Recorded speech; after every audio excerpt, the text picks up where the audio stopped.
Anything Media. General Otafira atabukidde gavumenti lw'ababaka ba Parliament abajjudde obungi.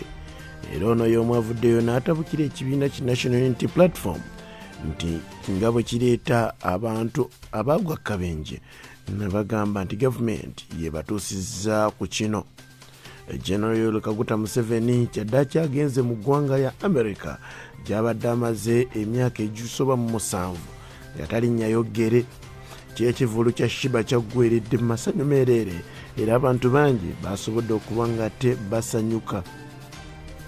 Banfanfe b'ekibiina ki National Unity Platform batabukidde isma Olaxes olw'okwogera njwanja ku Robert Kyagulanyi Ssentamu pulezidenti waabwe nga bw'alina akaana ak'obuwala mu ggwanga lya America akaali akayimbi wano mu ggwanga erya Uganda. Mukama mutya mwenna abali mu bitundu by'eggwanga ebyenjawulo kansuubira nti enkuyege zikyabakubira enduulo era Mukama Katonda akyabaazise obulamu. Amannya muzikola Hajja Abdul Mnyamishafi Kulwanga. Gano ge mawulire gaffe amaso. General Otafire atabukidde gavumenti y'eggwanga lino Uganda olw'ababaka abangi abali mu Parliament abasoba mu 5 nga bali 529 balambirira.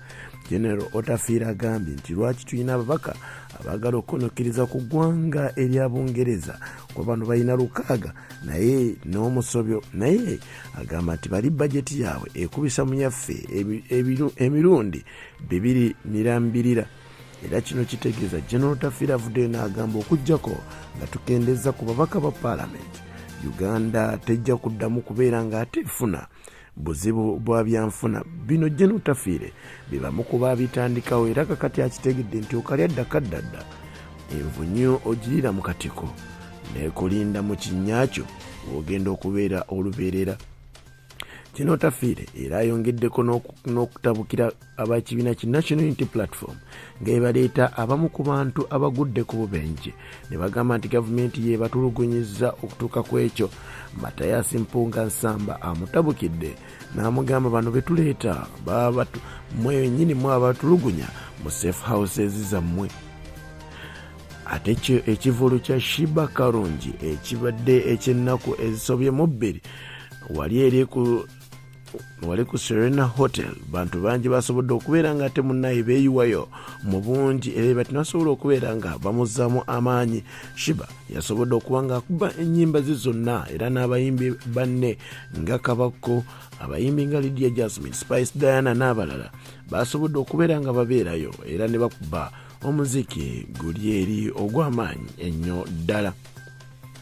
Ate bo bannakibiina ki National Unity Platform banene banfanfe b'omubaka eyali omubaka wa Parliament Robert Kyagulanyi Ssentamu batabukidde isma Olaxes. Ono nno oluvannyuma lw'okuvaayo n'agamba nga Robert Kyagulanyi Ssentamu Bobi Wine bwali mu mukwano ne karitas Kario.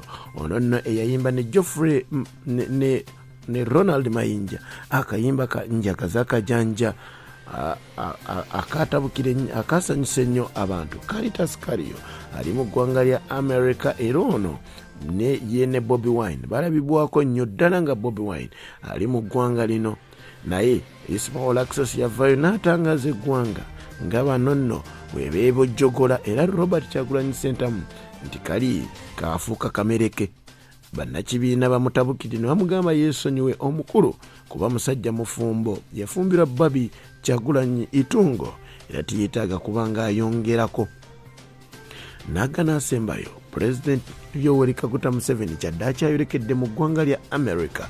Nonno olugendo lwagenda okumalako ennaku 32 ng'agenda kugenda wali mu US African Leaders Summit era ono yayitiddwa President wa America Joe Biden asobole okubeerayo mu lutuula luno. President Museveni wakusookerako mu ggwanga lya United Kingdom era abeereko entuula ez'enjawulo zagenda okuba nga abeerawo. Okusinziira ku State House yesobodde okuba nga etuusaako ebyo. Naye jjukira nti nno President Yoweri Kaguta Museveni yasemba okugenda mu ggwanga lya America President Barack Obama yakyafuga naye Donald Trump teyasobola kubanga alinnyayo kigere kyonna olw'ensonga yali asuubiza n'okumujja mu ntebe. President Museveni agenze mu lukiiko luno boogere ku mirembe egyetagisa mu ggwanga lya mu continent ya Africa oba semazinga Africa gattako security oba obukuumi abantu balina okuba nga tebafuna ebyenfuna wamu n'ebyobulamu bye bigenda okuba nga byogerwako mu lutuula luno. Omukama wakunkobere sigadde za muzikola Hajji Abdul Mushafi Kulwanga eno ye Fik Media.